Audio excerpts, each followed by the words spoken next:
Before March of this year, Jamaican law enforcement complained it was hard to convict scammers since effective laws just were not in place. Since then, there have been moves toward appropriate legislation. So we asked head of the Major Organized Crime and Anti-Corruption Task Force, Jervis Taylor, to explain what else is being done.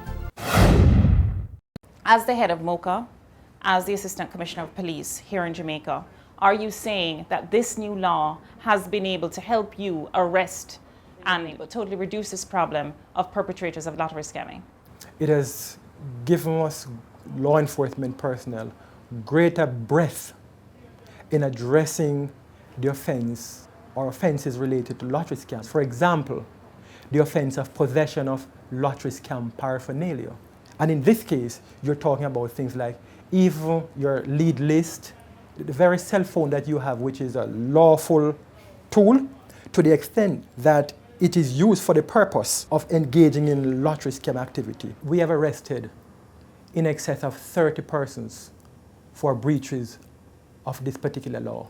This new law, you said a while ago that it is helping you to crack down on these scammers, yeah?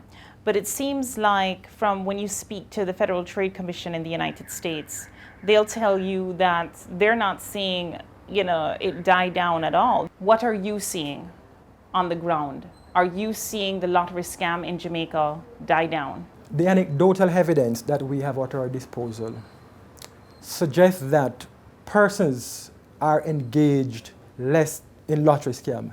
And in this regard, we are seeing the lessening of the activity, not just on a nominal scale, but also from the point of view of the areas in which it is concentrated. And as a consequence, we see some dispersion of the commission of the offense across the island.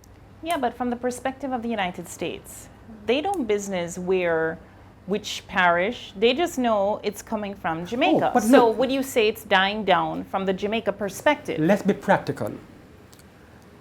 We don't expect that with the passage of this new law and our efforts, that this particular crime is going to go away overnight. There was one lad that we interviewed, and he was down in Montego Bay. Through text messages, he said, you know what? This lottery scam thing, it now died down nothing. It's still alive and well. We're just finding different ways to bring money in. What are those different ways that they're finding to bring money in? There are the couriers who actually take steps to bring it on them here. So have you been arresting maybe more people coming into our ports, whether it's through Certainly. ship or even through airport? Primarily airports. When you take action, you arrest, and maybe you get a conviction, what's going to end up happening when it comes to extraditions? That's what's important to the United States now. Where are we with extraditions? To the best of my knowledge, I am not aware of any that we have been given to execute.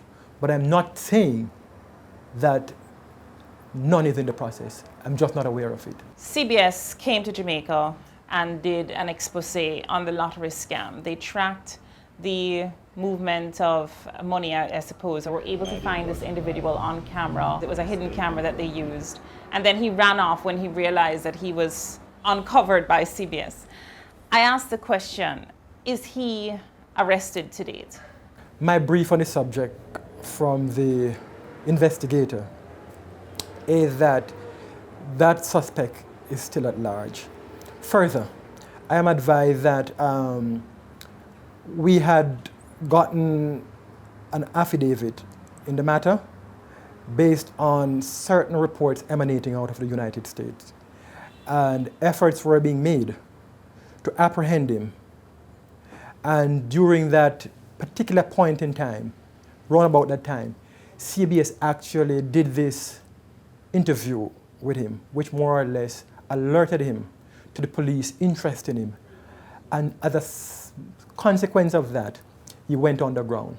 Jamaica is a small place. Why is it that we haven't been able to find this one individual whose face was all over national TV here in Jamaica, national TV in the US? Come on. I'm quite sure you know that small is relative. To the extent that someone is able to conceal themselves away from the police, that you are unable to reach and apprehend them, then they are able to remain at large. However, what I can assure you, every effort is being made to apprehend him. Thanks a lot for coming in. You're welcome. Mr. Taylor.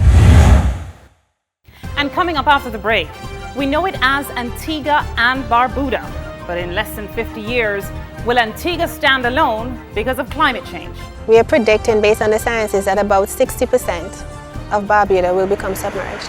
How Barbuda will strike the balance between economic development and environmental sustainability after the break.